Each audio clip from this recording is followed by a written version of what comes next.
जस्तो हुन्छ क्या फिल्टर गर्ने। भक्तपुर ठिमीका कृपा लामा पनि घर बाहिर निस्कदा मास्क छुटाउनुहुन्न। कोरोना पछि चाहिँ धेरै थरीको मास्कहरू छन् बजारमा। म चाहिँ सर्जिकल मास्क नै हेर्छु, 3 पत्ताको छ कि छैन। कोरोना महामारी अघि धुवाँ र धुलोबाट जोगिन केही व्यक्तिले मास्क लगाउने गर्थे, तर अहिले छिटपुट बाहेक प्राय सबैले मास्क अनिवार्य लगाउँछन्। मास्कले धुलो मात्रै होइन, कोरोना संक्रमणबाट पनि बचाउँछ। सर्वरोग विशेषज्ञ डाक्टर शेरबहादुर पुन। जुन धुलो धुवाँहरूदेखि लिएर विभिन्न अरू जुन हानिकारक कण छ त्यसबाट चाहिँ बचाउने भन्ने कुरा बेसी पनि थियो। पछिल्लो समयमा त अब कोरोनाको जुन एउटा तीव्रता पाइरहेको अवस्थामा चाहिँ मास्क एउटा सबैभन्दा उपयोगी, सरल, सजिलो, सस्तो उपाय हो। उद्योग विभागका अनुसार मास्क मात्रै उत्पादन गर्ने उद्देश्यले हालसम्म एउटा मात्रै उद्योग रूपन्देहीमा दर्ता भएको छ। यो उद्योगले वार्षिक 3 करोड़ N95 र 5 करोड़ सर्जिकल मास्क उत्पादन गर्छ। यस्तै मास्कसँगै विभिन्न स्वास्थ्य सामग्री उत्पादन गर्ने अरू 3वटा उद्योग विभागमा दर्ता भएका छन्। मास्क उत्पादनकै लागि घरेलु तथा साना उद्योगमा कति उद्योग दर्ता भएका छन्, आधिकारिक तथ्याङ्क कसैसँग छैन। ती उद्योगले कस्ता मास्क उत्पादन गरिरहेका छन्, कुनै निकायले अनुगमन पनि गरेको छैन। उद्योग विभागका महानिर्देशक शिवलाल भूषाल। कयौं मेडिकल फार्मेसीहरूले पनि मास्कहरू उत्पादन गरेका छन्, टेलरहरूले पनि मास्क उत्पादन गरेका छन्। त्यसपछि कयौं गार्मेन्टहरूमा पनि मास्क उत्पादन भइरहेको हुँदा त्यसको चाहिँ यो कुरो ठ्याक्कै यति भन्दा भन्न सकिन्न। कोरोना संक्रमण बढ्दै जाँदा बजारमा विभिन्न प्रकारका मास्क आएका छन्, तर त्यसरी बजारमा आएका सबै मास्क लगाउन योग्य नहुने डाक्टर प्रकाश दंगालको भनाइ छ। सक्नुहुन्छ भने N95 मास्क प्रयोग गरिदिनु होला, नसक्नुहुन्छ भने चाहिँ सर्जिकल मास्कहरू, डबल लेयरको मास्कहरू चाहिँ लगाएर बाटोमा हिँडिदिनु होला, एकदम उपयोग हुन्छ। यो जुन फेसनेबल मास्कहरू अहिले आएको छ, कपडाको मास्कहरू, तिनीहरूले चाहिँ त्यो लगाएको नलगाएको त्यसमा कुनै पनि असर देखिन्न। कोरोना अघि दैनिक 1 लाखसम्म मास्क नेपालमा उत्पादन र खपत हुँदै आएको थियो, तर कोरोना महामारी शुरू भएपछि दैनिक 1 करोड़सम्म मास्क उत्पादन र खपत हुँदै आएकोमा अहिले दैनिक 40 लाखसम्म उत्पादन हुँदै आएको छ। सजना तिमल सिन्हा, CIN काठमाडौँ। सरकारले क्यूआर कोड पाइसकेपछि मात्रै वैदेशिक रोजगारीको प्रक्रिया शुरू गर्न अनुरोध गरेको छ। साउन 21 गतेदेखि कोरोना भाइरस कोभिड-19 को पूर्ण खोप लगाएकाहरूलाई क्यूआर कोड सहितको विद्युतीय प्रमाणीकरण कार्ड उपलब्ध गराउन थाले पनि आवेदन धेरै परेपछि वितरणमा केही समस्या देखिएको छ। विद्युतीय प्रमाणीकरण खोप समयमै उपलब्ध गराउन नसक्दा वैदेशिक रोजगारीमा जानेहरूले समस्या भोग्नु परेको बताएपछि स्वास्थ्य मन्त्रालयका अधिकारीहरूले त्यस्तो अनुरोध गरेका हुन्। CINसँग कुराकानी गर्दै स्वास्थ्य सेवा विभागका खोप महाशाखा प्रमुख डाक्टर झलक गौतमले एकैपटक धेरैको आवेदन परेका हुनाले वितरणमा केही समस्या भएको र समाधानको लागि पनि काम भइरहेको बताउनुभयो। क्यूआर कोड नपाइकन टिकट नकाट्नु होला भनेर हामीले सूचना दिएका छौँ। कतिपयको पहिले नै टिकट काटेको अथवा त्यस्तो क्यूआर कोड पाइहालिन्छ भनेर छिटो टिकट काटेको छ भने पनि त्यसलाई हामीसँग बुझेर कम्तीमा क्यूआर कोड पाइसकेपछि टिकट काट्दिन पर्यो। यदि कोही इमर्जेन्सीमै छ भने पनि त्यो हामीले सल्भ गरिदिँदै गएको छौँ। त्यति ठुलो समस्या आएको छैन। जस्तो 12 घण्टा पछाडि उडान छ भनेदेखि त्यस्तोको हामीले स्पेशल नम्बर लिएर त्यो सल्भ पनि गरिदिँदै गएका छौँ। मन्त्रालयले हालसम्म करिब 4000 जनालाई क्यूआर कोड सहितको विद्युतीय खोप प्रमाणपत्र वितरण गरिसकेको पनि जानकारी दिएको छ। सरकार परिवर्तनका कारण तयारी अवस्थामा रहेर पनि जारी हुन नपाएको मौद्रिक नीति आज राष्ट्र बैंकले सार्वजनिक गर्ने सम्भावना रहेको छ। कोभिडको दोस्रो र तेस्रो लहरबाट प्रभावित ऋणीलाई विशेष सुविधासहित राष्ट्र बैंकले चालू आर्थिक वर्षको मौद्रिक नीति सार्वजनिक गर्न लागि हो। मौद्रिक नीति सार्वजनिक गर्ने बारेमा CINसँग कुराकानी गर्दै नेपाल राष्ट्र बैंकका सहप्रवक्ता नारायण प्रसाद पोखरेलले भन्नुभयो, सम्भावनाका कुरा मात्रै हुँदैन, हामी पनि एक किसिमको तयारीमा छौँ। 8:30 बजे राष्ट्र बैंकको सञ्चालक समितिको बैठक छ, मोटामोटी 10 बजीतिर सकिएला। त्यसपछि बोर्डले एउटा डिसिजन गर्छ र सकारात्मक रूपमा निर्णय भयो भने 4 बजीतिर हाम्रो प्लान चाहिँ छ अनाउन्स गर्ने। कोभिडको महामारीले शिथिल अर्थतन्त्रलाई गत वर्षको मौद्रिक नीतिले ठूलो राहत दिएको थियो। सोही कारण यो वर्ष पनि मौद्रिक नीतिमा धेरैले गत वर्ष जत्तिकै सहुलियत र सुविधा अपेक्षा गरेका छन्। अघिल्लो पटकको निषेधाज्ञाको तुलनामा दोस्रो चरणको निषेधाज्ञामा अर्थतन्त्र केही चलायमान रहेको राष्ट्र बैंकको निष्कर्ष छ। अब राजनीति सम्बन्धी प्रसंग। लुम्बिनी प्रदेशका नवनियुक्त मुख्यमन्त्री कुलप्रसाद केसीले 7 सदस्यीय मन्त्री परिषद विस्तार गर्नुभएको छ। कांग्रेसबाट लिली बहादुर चौधरी, नेकपा माओवादी केन्द्रबाट कृष्णध्वज खड्का, जनता समाजवादी पार्टीबाट सहसराम यादव, पूर्वमती ढेंगा र सुमन शर्मा रायमाझी अनि अजय शाही मन्त्री बन्नुभएको हो।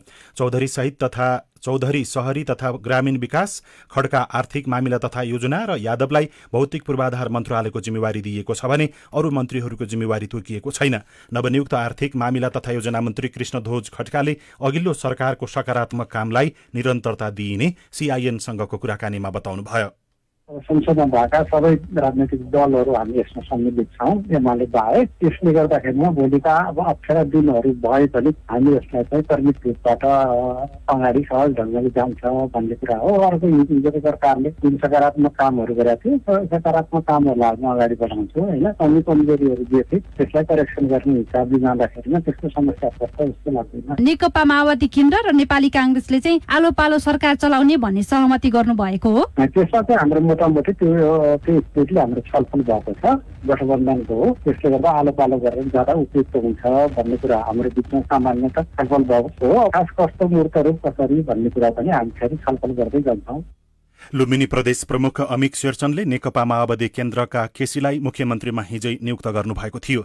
मुख्यमन्त्री नियुक्त गर्न 4 दलीय गठबन्धनले 42 जना प्रदेश सांसदको हस्ताक्षरसहित प्रदेश प्रमुख शेरचन समक्ष बहुमतको सरकार गठनका लागि हिजो नै दाबी पेश गरेका थिए।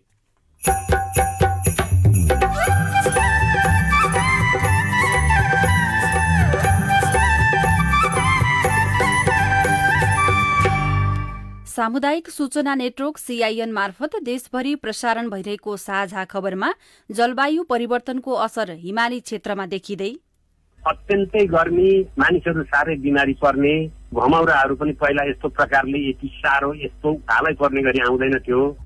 उखु किसानको 41 करोड अझै बक्यौता, महाकालीका सबै तुइन बन्द हुँदा नागरिकलाई समस्या, बेपत्ता जयसिंह धामीको भने ड्रोनबाट खोजी गरिँदै लगायतका खबर बाँकी नै छन्। सीआईएनको साझा खबर सुन्दै गर्नुहोला। विद्यार्थी भर्ना सम्बन्धी सूचना। गण्डकी विश्वविद्यालय पोखराले शैक्षिक वर्ष 2078-79 को लागि स्नातक तहको 4 वर्षे bachelor in sports management BSM र bachelor in information technology BIT कार्यक्रमहरूमा विद्यार्थी भर्नाको लागि प्रवेश परीक्षाको आवेदन दिने अन्तिम मिति 2078 साउन मसान्तसम्म कायम गरिएको छ। साथै परिवर्तित प्रवेश परीक्षाको मिति 2078 भदौ 5 गते हुने बेहोरा समेत सूचित गरिन्छ। आवेदन फारम विश्वविद्यालयको केन्द्रीय कार्यालय मुस्ताङ चोक पोखरा तथा वेबसाइट www.gandakiyuniversity.edu.np मा हेर्न तथा online.apply@gandakiyuniversity.edu.np मा इमेल गरी बुझ्न सकिनेछ। 5 वर्ष मुनिका बाल बालिकाहरूलाई नेपाल सरकारले बाल पोषण भत्ता प्रदान गर्दै आइरहेको छ। यसका लागि आफ्नो वडा कार्यालयमा नाम दर्ता गरी बाल अधिकारको सुनिश्चितता गरौं। बाल पोषण भत्ता बाल बालिकाको पोषण तथा स्वास्थ्यमा मात्रै खर्च गर्नुपर्नेछ। स्थानीय तहले भत्ताको सदुपयोगको सुनिश्चितता गर्नुपर्दछ। जनचेतनाका लागि सामाजिक सुरक्षा नागरिक समाज सञ्जाल एसपीसीएसएन र समाज सेवा तथा मानव अधिकारमा महिला र बाल बालिका सिरिजद्वारा जारी। सहयोगी संस्था वी सोशल मुभमेन्ट बेल्जियम। बाबा, यो घरेलु हिंसा भनेको के हो? घरभित्रको एउटा सदस्यले अर्को सदस्यलाई शारीरिक, मानसिक, यौनजन्य, आर्थिक वा अन्य कुनै पनि कुरामा दिएको दुःख वा यातना हो। यस्तो यातना कसैलाई दिनु हुँदैन। अनि बाबा, घरभित्र हिंसा भएमा कसलाई भन्ने अनि उलाई के कारबाही हुन्छ त? आफूलाई हिंसा भएमा वा अरू कसैलाई हिंसा भइरहेको थाहा पाएमा प्रहरीमा, महिला आयोग अथवा स्थानीय तहमा उजुरी दिन सकिन्छ। हिंसा गर्ने व्यक्तिलाई 3000 देखि 45,000 सम्म जरिवाना, 6 महिनासम्म जेल वा दुवै सजाय हुन सक्छ। फेरि त्यही गल्ती गरेमा सजाय दोब्बर हुन्छ। यूएनओडीसी को सहकार्यमा महान्यायाधिवक्ताको कार्यालय। सामाजिक रूपान्तरणका लागि यो हो सामुदायिक सूचना नेटवर्क सीआईएन। तपाईँ अहिले देशभरिका सामुदायिक रेडियो सीआईएन खबर.com र मोबाइल एप सीआईएनबाट एकैसाथ साझा खबर सुन्दै हुनुहुन्छ। अब बाँकी खबर। अर्थमन्त्री जनार्दन शर्माले स्थानीय तहहरूलाई आपसमा जोड्ने सड़क कालोपत्रेको काम प्रदेश सरकारले गर्ने बताउनु भएको छ। हिजो राष्ट्रिय सभा बैठकमा मन्त्री शर्माले स्थानीय तहहरूलाई आपसमा जोड्ने सड़क कालोपत्रेको काम प्रदेश सरकारले गर्ने र त्यो आफूले स्वीकृत समेत गरेको बताउनुभयो। मन्त्री शर्माले राष्ट्रिय गौरवका आयोजनाहरू पूर्व निर्धारित समय र लागतमा नसकिएको हुनाले आयोजनाहरूको प्रगति राम्रो नदेखिएको बताउनुभयो। सम्भावित समस्याहरूको सही विश्लेषण नहुँदा मेलम्ची खानेपानी जस्तो राष्ट्रिय महत्वको आयोजनामा पनि प्रतिकूल प्रभाव परेको छ। आयोजना कार्यान्वयनमा रहेका विविध कमजोरीका कारण माथिल्लो तामाकोशी जस्तो बहुप्रतीक्षित आयोजना पनि उद्घाटनपछि तत्काल बन्द गर्नु परेको अवस्था छ। त्यसै गरी अन्य धेरै आयोजनाहरूमा समेत अपेक्षित प्रगति हुन सकेको छैन। अघिल्लो सरकारले यस्ता सड़क 3 तहको समन्वयमा सञ्चालन गर्ने योजना ल्याएको भए पनि संघीय सरकार र प्रदेश सरकार कसले बजेट विनियोजन गर्ने भन्ने विवादका कारण यो योजना अल्पत्र परेको थियो। आज प्रकाशित पत्र पत्रिकाको खबर कान्तिपुर दैनिकमा महिना दिनसम्म पनि मन्त्री परिषद अपुरै रहेको शीर्षकमा खबर छापिएको छ। शेरबहादुर देउवा नेतृत्वमा सरकार गठन भएको आज 1 महिना पुगेको छ, तर अहिलेसम्म मन्त्री परिषदले पूर्णता पाउन सकेको छैन। एमालेको माधव नेपाल समूहलाई पर्खिएको बताए पनि खासमा कांग्रेस, माओवादी र जसपा नेतृत्वले नै ढिलाइ गरिरहेको पार्टी नेताहरू बताउँछन्। कांग्रेस महाधिवेशनको अन्योलले मन्त्री परिषद विस्तारमा ढिलाइ भइरहेको छ। महाधिवेशनको कार्यतालिका, क्रियाशील सदस्यता, सरकारको प्रभाव लगायतका विषयमा छलफल गर्न पार्टी केन्द्रीय समितिको बैठक हिजो शुरू भएको छ। बैठकपछि मात्र मन्त्री परिषद विस्तार गर्ने भनेर देउवाले आफू निकट नेताहरूलाई बताइरहनु भएको छ। र कान्तिपुर दैनिकमा नै महाकालीका सबै तुइन बन्द भएको शीर्षकमा खबर छापिएको छ।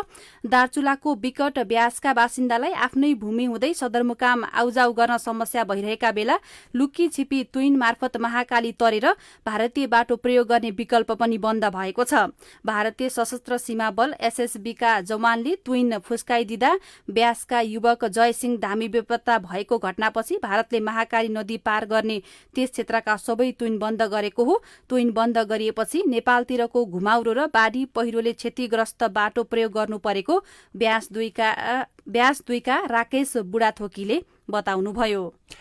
नयाँ नेपाल एफएम दार्चुलाबाट सन्तोष कोठारीले पठाउनु भएको खबर अनुसार महाकाली नदीमा बेपत्ता भएका मालका स्थानीय जयसिंह धामीको खोजी कार्यका लागि ड्रोन क्यामेराको प्रयोग गरिएको छ। बेपत्ता भएको 2 हप्ता भइसक्दा समेत ड्रोन क्यामेरा विज्ञहरूको टोलीले बुधबारदेखि मात्रै ड्रोन क्यामेरा प्रयोग गरी खोजी कार्य शुरू गरेको जिल्ला प्रहरी कार्यालय दार्चुलाका सूचना अधिकारी नरेन्द्र बहादुर चन्दले जानकारी दिनुभएको छ। जिल्ला प्रशासन कार्यालय दार्चुलाले भारतीय प्रशासनलाई ड्रोन क्यामेरा प्रयोगका लागि पत्राचार गरे पनि हालसम्म भने भारतीय प्रशासनले अनुमति दिएको छैन। ड्रोन क्यामेराको सहायताबाट नेपालतर्फको भूभागमा बेपत्ता धामीको खोजी कार्य चलिरहेको छ। अन्नपूर्ण पोस्ट दैनिकमा काजक्रियाको 6 वर्षपछि मात्रै नागरिकता शीर्षकमा किशोर बुढाथोकीले विराटनगरबाट लेख्नुहुन्छ। वैदेशिक रोजगारीका क्रममा आफ्नो मृत्यु भएको झुटो खबरका कारण 40 वर्षीय सुभाष तामाङले ठूलो हैरानी बेहोर्नु भएको छ। परिवारले काजक्रिया गरी मृत्यु दर्ता समेत गरेकाले त्यसलाई सच्याएर आफू जीवितै रहेको प्रमाण जुटाउन 4 वर्ष लागेको पनि उहाँले बताउनु भएको छ। नागरिक दैनिकमा दशैं अघि होला कांग्रेस महाधिवेशन शीर्षकमा प्रमुख खबर छ। आजका सबैजसो पत्र पत्रिकाहरूले कांग्रेसको महाधिवेशन र शीर्ष नेताबीच देखिएको मतभेदको विषयलाई खबर बनाएका छन्। नेपाली कांग्रेसका शीर्ष नेताहरू दशैं अघि 14औं महाधिवेशन सक्ने गरी आन्तरिक छलफलमा जुटेका छन्। यसअघि तोकिएको मिति भदौ 16 देखि 19 मा महाधिवेशन नहुने भएपछि शीर्ष नेताहरू दशैं अघि सम्पन्न गर्ने गरी सहमति जुटाउने प्रयासमा लागेका हुन्। उखु किसानको 41 करोड अझै बक्यौता शीर्षकमा नयाँ पत्रिका दैनिकमा खबर छ। कृषि मन्त्रालयले गत आर्थिक वर्ष 2076-77 सम्मको सार्वजनिक गरेको तथ्याङ्क अनुसार उखुको उत्पादन र उखु खेती हुने क्षेत्रफल समेत घट्दै गएको छ। किसानहरू निराश हुन थालेका छन्। पछिल्लो 5 वर्षमा उखु खेती हुने क्षेत्रफलमा 15% ह्रास आई। गत आर्थिक वर्ष 2076-77 मा 68,565 हेक्टरमा उखु खेती भएको मन्त्रालयले बताएको छ। उखु किसानको अझै पनि 41 करोड तिर्न बक्यौता छ, तर उद्योगीहरूले अझैसम्म पनि दिएका छैनन्। साझा खबरमा अब प्रस्तुत छ हेलो सीआईएन स्नेहा कर्णबाट। नमस्कार, मेरो नाम राजु विश्वकर्मा। म तनहुँ जिल्लाको म्याग्दे गाउँपालिकाबाट तनहुँ जिल्लाको सदरमुकाम दमौलीको अस्पतालमा आजभन्दा 2-3 वर्ष अगाडि भिडियो एक्सरेको सुविधा थियो, तर आजभोलि यो सुविधा छैन भनेर यस अस्पतालको स्टाफले भन्नुभयो। यो सुविधा हामी जनताले कहिले पाउने? यस विषयमा हामीले दमौली अस्पतालका प्रमुख डाक्टर सुनिल पौडेललाई सोधेका छौं। 2 वर्ष अगाडिको पनि चलेको थियो, अहिले पनि नचलेको होइन, चलेकै छ। तर कोभिडको कारणले गर्दाखेरि हप्ताको 2 दिन भनौँ न, सोमबार र बिहिबार चाहिँ सञ्चालित गरेका छौँ। आएर मजाले सेवा लिन सक्नुहुन्छ। नमस्ते, म सृजन जोशी काठमाडौँबाट। नियमित रूपमा विज्ञापन खोल्ने तयारी आयोगले गर्दैछ कि के छ आयोगको तयारी? सृजनजी जस्तै धेरै श्रोताको जिज्ञासा यस्तै छ। हामीले उहाँ सबैजनाको जिज्ञासा मेटाइदिनका लागि शिक्षक सेवा आयोगका सूचना अधिकारी सुदर्शन मरहट्टालाई भनेका छौं। शिक्षक सेवा आयोगको पदाधिकारीहरू भर्खर नियुक्ति हुनुभएको छ र चाहिँ वार्षिक कार्यतालिका तयार गरेर त्यो विज्ञापन गर्ने क्रममा आयोगको पदाधिकारीहरूको बीचमा छलफल भइरहेको छ र निकट भविष्यमा नै आयोगले चाहिँ त्यस्ता विज्ञापनहरू गर्ने म जानकारी गराउन चाहन्छु। शिक्षण अध्यापन अनुमति पत्र लाइसेन्स वा शिक्षक सेवा आयोग मध्ये कुनको परीक्षा अगाडि हुन्छ?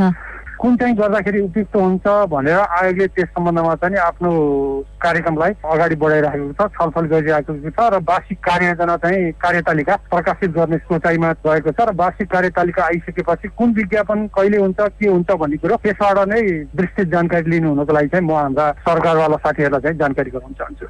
रिक्त दरबन्दीमा पहुँच भएकाहरू नै बस्ने चलन धेरै पाइन्छ, यसलाई निरन्तरता नै दिने हो कि के गर्ने हो? होइन, त्यस्तो शिक्षक सेवा आयोग एउटा अहिलेसम्मको निष्पक्षता, त्यसपछि प्रभावकारिता र मेरिट बेस्ड सिस्टममा चाहिँ हाम्रो शिक्षकहरू छनौट गर्ने भएको हुँदा कसैको भ्रमसुन लाग्नु पर्दैन। यो चाहिँ भ्रम साथीहरूले चाहिँ नराखे हुन्छ भनेर म जानकारी गराउन चाहन्छु। तपाई जुनसुकै बेला हाम्रो टेलिफोन नम्बर 01526046 मा फोन गरेर दिइएको निर्देशन अनुसार आफ्नो विचार, गुनासो, प्रश्न तथा प्रतिक्रिया रेकर्ड गर्न सक्नुहुनेछ। साझा खबरमा अब विदेशको खबर। संयुक्त राष्ट्रसंघले पछिल्ला केही हप्ता यता अफगानिस्तानमा जारी रहेको हिंसाका कारण त्यहाँबाट 10,000 नागरिक भागेको बताएको छ। संयुक्त राष्ट्रसंघले हालै प्रकाशन गरेको एक प्रतिवेदनमा पछिल्ला केही हप्तामा अफगानिस्तानमा त्यहाँका तालिबानीले हिंसा जारी राखेको उल्लेख गरिएको छ। अफगानिस्तानबाट अमेरिकी र नेटो सेना फर्किने समाचार आएसँगै तालिबानीले त्यहाँका विभिन्न शहरमा कब्जा जमाउन थालेको भन्ने समाचार बाहिर आइरहेका छन्। चीनमा मातृ मृत्युदर उल्लेखनीय रूपमा घटेको पाइएको छ। चीन सरकारले गत बिहिबार सार्वजनिक गरेको श्वेतपत्रमा यो बारेमा जानकारी दिएको हो। सरकारी तथ्याङ्क अनुसार त्यहाँ सन् 2002 मा प्रति 1 लाख जीवित जन्ममा 43.2% मातृ मृत्युदर रहेकोमा सन् 2020 मा आएर यो संख्या 16.9% मात्र रहेको पाइएको छ। र भारतमा कोरोना भाइरसबाट दैनिक संक्रमितको संख्यामा फेरि बढ्दै गएको पाइएको छ। सरकारी अधिकारीले दिएको जानकारी अनुसार पछिल्लो 24 घण्टामा थप 41,195 जना नयाँ संक्रमित थपिएका छन्। साझा खबरमा अब खेल खबर। नेपाली राष्ट्रिय फुटबल टीमका गोलकिपर तथा कप्तान किरण चेम्जोङले fans player of the season award जित्नु भएको छ। भारतको शीर्ष डिभिजन लिग हिरो आई लिगले हिजो चेम्जोङले fans player of the season award प्राप्त गरेको जनाएको छ। किरणले पंजाब एफसीबाट आई लिग खेल्नु भएको थियो। यसअघि चेम्जोङले I league fan of the season award जित्नु भएको हो। र विश्व फुटबलको सर्वोच्च निकाय फिफाको नयाँ वरियतामा नेपाल 168औं स्थानमा उक्लिएको छ। फिफाले हिजो सार्वजनिक गरेको नयाँ वरियतामा नेपालले 3 स्थान सुधार गरेको हो। यसअघिको वरियतामा नेपाल 171औं स्थानमा रहेको थियो। नयाँ वरियताको शीर्ष स्थानमा बेल्जियम यथावत रहेको छ। किसानदेखि सर्वसाधारणमा जलवायु परिवर्तनको असर, रेडियो रिपोर्ट, स्वस्थ जीवनशैली सम्बन्धी सन्देश, अरू खबर र कार्टुन पनि बाँकी नै छ। CIN को साझा खबर सुन्दै गर्नुहोला। नमस्ते, म कलाकार राजेश हमाल। एकछिन कुरा गरौँ है। अहिले धेरैजना मानिसहरू अफिस, बजार र साथीहरूलाई भेट्न क्याफे जाने गरेको पाएको छु। तर दुःख लाग्दो कुरा, यसरी बाहिर जाँदा धेरैजनाले मास्क नलगाएको देखिन्छ। तपाईलाई थाहा नै छ, मास्क लगाउनु भनेको आफू र अरूलाई पनि कोरोना भाइरसबाट सुरक्षित राख्नु हो। त्यसैले बाहिर जाँदा मास्क लगाऊ, मास्कको सही प्रयोग गरौं र अरूलाई पनि मास्क लगाउनुपर्छ भनेर सम्झाऊ। यति त हामी गर्न सक्छौं नि, हैन र? कोरोना सम्बन्धी कुनै पनि जानकारी चाहिएमा निशुल्क हटलाइन 1115 वा 1133 मा सम्पर्क गर्नुहोला। नेपाल सरकार, स्वास्थ्य तथा जनसङ्ख्या मन्त्रालय, राष्ट्रिय स्वास्थ्य शिक्षा सूचना तथा सञ्चार केन्द्र र सेभ द चिल्ड्रेनको सहकार्यमा जनहितमा जारी सन्देश। सामाजिक रूपान्तरणका लागि यो हो सामुदायिक सूचना नेटवर्क CIN। साझा खबरमा अब जलवायु परिवर्तनले पारेको प्रभावको प्रसंग। अन्य मुलुकमा जस्तै नेपालमा पनि जलवायु परिवर्तनको असर देखा परिरहेको छ। नेपालमा प्रतिवर्ष औसत 0.04 डिग्री सेल्सियसका दरले बढ़िरहेको तापक्रम विश्वव्यापी औसत वृद्धि भन्दा धेरै बढ़ी हो। त्यसमा पनि उच्च हिमाली र पहाड़ी क्षेत्रमा तापक्रम वृद्धिको दर अझै उच्च रहेको छ, जसका कारण समुदायको जनजीवनमा समेत प्रभाव पर्न थालेको छ। दोलखाको कालिचोक, सैलुङ, जिरी लगायतका क्षेत्रमा हिउँ खेल्न देशका विभिन्न स्थानबाट मानिसहरू जाने गर्छन्। करिब 30 वर्ष अघि दोलखाको अधिकांश स्थानमा महिनौं नबिलाउने हिउँ पर्थ्यो। नेपालको समय मापक गौरीशंकर हिमाल 12 महिना सेताममै देख्न सकिन्थ्यो। कुरीका स्थानीयवासी चन्द्र तामाङ। 54 सालमा यहाँ बस्दाखेरि एकदमै हिउँ परेको थियो। 56-57 सालतिर त तपाईँको एकदम ठुलो हिउँ परेर पनि यहाँ 2 जना बच्चाहरू मरेका थिए त्यतिखेर हिउँमा परेर। अहिले त हिउँ एकदमै हिउँ छैन। अहिले 2 फुट परे 1 फुट 1.5 फुट परेर ठुलो हिउँ परेको हुन्छ। झापाका 74 वर्षीय केन्द्र प्रसाद भट्टराईलाई जाडो र गर्मी दुवै मौसम सहन गाह्रो परेको छ। पछिल्लो केही वर्ष यता गर्मीमा अति गर्मी अनि जाडोमा अति जाडो हुन थालेको उहाँको अनुभव छ। दिनभरि यस्तो गर्मी हुन्छ, मरुन्जेल राति 12 बजेदेखि उता फेरि जाडो हुन्छ। त्यस्तो हुँदैन थियो। अत्यन्तै गर्मी, मानिसहरू साह्रै बिमारी पर्ने, घमाउराहरू पनि पहिला यस्तो प्रकारले यति साह्रो यस्तो हालै पर्ने गरी आउँदैन थियो। बेसीमा मात्रै फल्ने अन्न बाली लेकमा पनि फल्न थालेका छन्। तापक्रम बढ्दै जाँदा केही कृषि उत्पादनमा वृद्धि भएको छ। उच्च पहाड़ी तथा हिमाली भेगमा पनि खेती गर्न थालिएको छ। बाली नालीमा रोग र किरा बढ़ी लाग्न थालेका छन्। हेटौडा उपमहानगरपालिका 12 पदम पोखरीका महानन्दा सापकोटा। समयमा काहीँ पानी पर्ने, काहीँ पानी नपर्ने, परियाले पनि चाहिँ अब काहीँ भुस्यायो भने बिउ सुइटेबल नहुने, बिउै खाने बिउहरू पनि मासिने, तरकारी बारीमा चाहिँ डढुवाको पनि एकदम तीव्र रूपमा बढिएको अवस्थाहरू छन्। जलवायु परिवर्तन 30 वर्ष लामो समयको जलवायु सम्बन्धी तथ्याङ्कको नियमित अध्ययन गरेर पत्ता लगाउन सकिन्छ। यसको असर खेती प्रणाली र जनजीवनमा कम गर्न स्थानीय स्तरमै जनचेतना फैलाउनु पर्ने र परम्परागत ज्ञानहरूको अनुकरण गर्नुपर्ने जलवायु परिवर्तन तथा अनुकूलन विज्ञ डाक्टर दिपेन्द्र जोशी बताउनुहुन्छ। सबैभन्दा पहिलो भनेको जनचेतनाको अभाव चाहिँ देखिन्छ। जीवन पद्धतिमा परिवर्तन गर्न सक्यो भने पक्कै पनि हामीले छोटै रूपमा भए पनि वा थोरै भए पनि जलवायु परिवर्तनका असरलाई हामीले न्यूनीकरण चाहिँ गर्न सक्छौँ। हामीले समाधान कम्प्लिटली गर्न सक्दैनौँ। यस्ता अनुकूलनका कार्यक्रमहरू हामीले लागू गर्यो भने पक्कै पनि त्यसले न्यूनीकरण गर्नमा धेरै सहयोग पुर्याउँछ। सरकारले 2076 सालमा राष्ट्रिय जलवायु परिवर्तन नीति लागू गरे पनि तल्लो तहमा कार्यक्रमहरू पुग्न सकेका छैनन्। वन तथा वातावरण मन्त्रालयले जलवायु परिवर्तनको असरलाई न्यूनीकरण गर्न विद्युतीय सवारी साधनको प्रयोगलाई प्रोत्साहित गर्ने खालका कार्यक्रम ल्याएको मन्त्रालयका प्रवक्ता डाक्टर बुद्धिसागर पौडेल बताउनुहुन्छ। इलेक्ट्रिक भेहिकललाई प्रमोट गर्ने भन्ने छ। इन्डस्ट्रीहरूमा पनि इमिसन कम गर्ने, वनको विनाश र वनको क्षयीकरणबाट हुने उत्सर्जन पनि छ।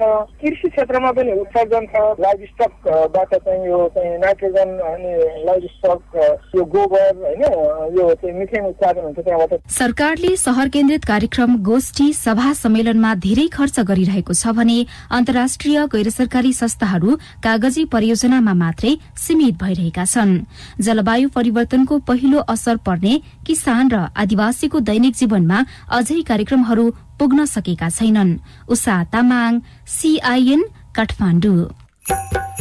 यो रिपोर्टसँगै हामी साझा खबरको अन्त्यमा आइपुगेका छौं। सामुदायिक रेडियो प्रसारक संघद्वारा सञ्चालित CIN को बिहान 6 बजेको साझा खबर सक्नु अघि मुख्य मुख्य खबर फेरि एकपटक। प्रवेश पत्र लिएका विद्यार्थीहरूलाई कोरोना विरुद्धको खोप लगाउन सुरु। आगामी असोज मसान्तसम्म 1 करोड भन्दा धेरै मात्रा खोप नेपाल आइसक्ने। QR कोड पाइसकेपछि मात्रै वैदेशिक रोजगारीको प्रक्रिया सुरु गर्न स्वास्थ्य मन्त्रालयको अनुरोध। लुम्बिनीमा गठबन्धन सरकार, मुख्यमन्त्रीमा कुल प्रसाद केसी नियुक्त। महिना दिनसम्म पनि संघीय सरकारले पूर्णता पाएन। कांग्रेसको महाधिवेशन सार्ने नसार्ने बारेमा शीर्ष नेता बीच अझै मतभेद।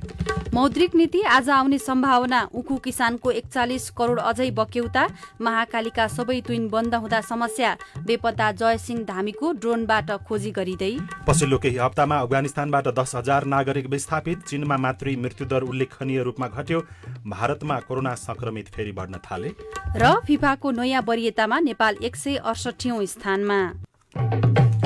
साझा खबरको अन्त्यमा कार्टुन हामीले नयाँ पत्रिका दैनिकमा रवि मिश्रले बनाउनु भएको कर्नर किक शीर्षकको कार्टुनलाई लिएका छौं। यहाँ व्यङ्ग्य गर्न खोजिएको छ नेकपा एमालेका अध्यक्ष केपी शर्मा ओली र लुम्बिनी प्रदेशका यस अघिका मुख्यमन्त्री शंकर पोखरेलतर्फ दुईजना व्यक्तिले पत्रिका पढिराखेका छन्। पत्रिकामा खबर छापिएको छ रेलबापछि पोखरेलबा लेखेर त्यहाँ शीर्षक दिएको छ। ती दुईजना व्यक्ति तल सोफामा बसेर केही कुराकानी गर्दैछन्। माथि चाहिँ यस्तो लेखिएको छ रेलबापछि पोखरेलबा लिक छाडेर बत्तिने रेलहरू धमाधम बारदली पो उक्लिँदै रहेछन् त। हस्त प्राविधिक साथी सुनिल राज भारतलाई धन्यवाद। अहिलेलाई लील प्रकाश चन्द र सीता शर्मा बिदा भयौं। तपाईको आजको दिन शुभ होस्। नमस्कार। यसपछि देशभरिका सामुदायिक रेडियोबाट कार्यक्रम जीवन रक्षा प्रसारण हुनेछ। सुन्ने प्रयास गर्नुहोला।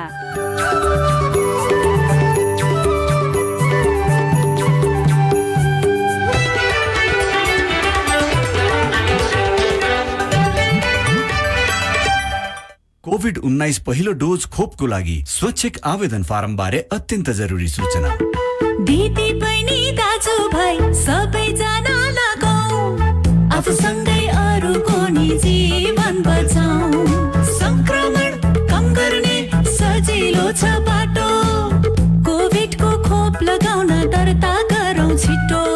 सबै मिली खोप लगाए भइन्छ नि ढुक्कै कोभिडको जोखिमलाई रोकौँ अझै लहै। नेपाल सरकारद्वारा देशैभर कोभिड विरुद्धको खोप निशुल्क वितरण गरिँदैछ। तर त्योभन्दा अगाडि जरुरी छ आफ्नो नाम दर्ता गर्न र खोप लगाउन नछुटाउन। छिटो भन्दा छिटो हाम्रो वेबसाइट vaccine.mohp.gov.np मा गई नाम दर्ता गर्नुहोला। खोप लगाइसकेपछि पनि कोरोना संक्रमणबाट बच्नको लागि जनस्वास्थ्यका सबै मापदण्डको पालना गरौँ। यो कार्यक्रम स्वास्थ्य तथा जनसङ्ख्या मन्त्रालयको अगुवाईमा UNDP र WHO को सहयोगमा गरिएको हो। नछुटाउँ खोप लगाउन, नभुलौँ नाम दर्ता गर्न। तपाईले CIN को साझा खबरका मुख्य शीर्षकहरू नेपाल टेलिकमको सिम भएको मोबाइल नम्बरबाट पटक पटक जुनसुकै बेला निशुल्क सुन्न सक्नुहुन्छ। 32100 डायल गर्नुहोस् र दैनिक समाचार, स्वास्थ्य, कोभिड-19, कृषि, मौसम, प्रकोप र अधिकारका बारेमा पनि निशुल्क सुन्नुहोस्। 32100 सूचनाको सञ्चार।